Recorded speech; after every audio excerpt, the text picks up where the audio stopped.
I have the report on that cargo we stole from Cipher's truck. The PF was transporting two things. The analysis of that malachite has come back first. Naturally, the main compound is copper.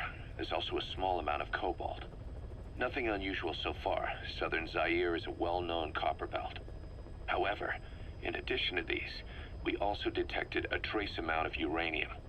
The content percentage, though, is too low for nuclear development.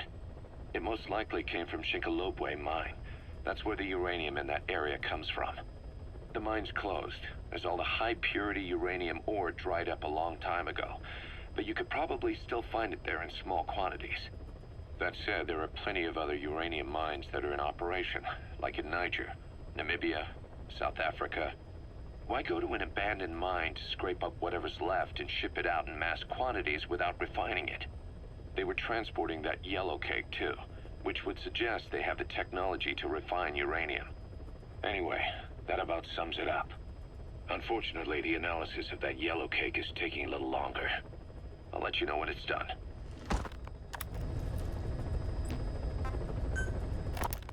Boss, sorry to keep you waiting. We finally finished analyzing that yellow cake Cipher was moving. There was nothing unusual about the composition of the yellow cake itself. Most of it was oxidized uranium, with the rest being impurities, various metals as well as traces of organic matter.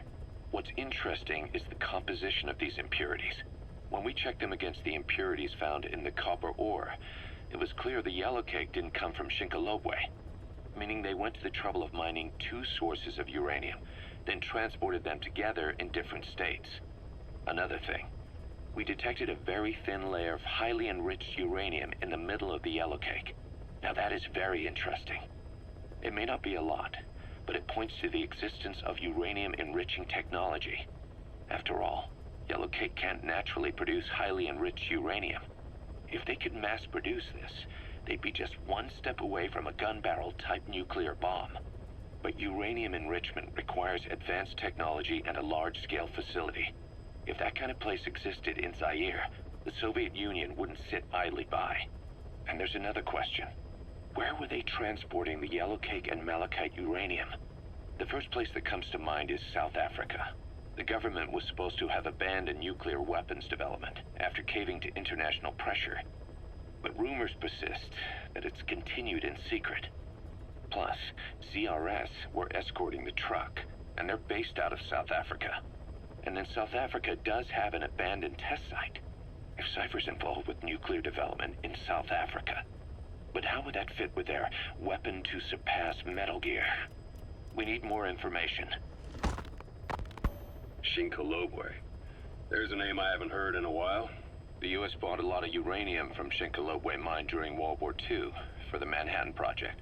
They even sent a squad from the Army Corps of Engineers to reopen the mine after it was flooded. That's how good its uranium must have been. With that, the world's first nuclear test was a success. Shinkolobwe uranium might have been used in the Hiroshima and Nagasaki bombs too. Just hearing its name is like seeing all the phantoms of the war rise up to haunt us. But all the uranium's dried up, and the mine's been closed for years. So someone reopened it. Right. Zero-risk security seized control of the area and were forcing locals to work in it. And the Zairean government was getting a slice of what they took in exchange for looking the other way. Mobutu has to finance his tastes somehow. He'll gladly sell the rights to some old mine. The question is, why would zero-risk security do this kind of thing? Or rather, why were their employers, Cipher, interested in an abandoned mine? They'd be getting trace amounts of uranium, yet to the naked eye it appears to be ordinary malachite, meaning security would be lax. Not a very efficient way of obtaining it, but easier to move. But how would they enrich it at its destination? Did the yellow cake really have a layer of highly enriched uranium in it? Having trouble believing it? No. If they say it's real, then it's real. In which case, they might have some enrichment method that we don't know about. And this was to test it out? It's possible. And that would mean it's almost complete.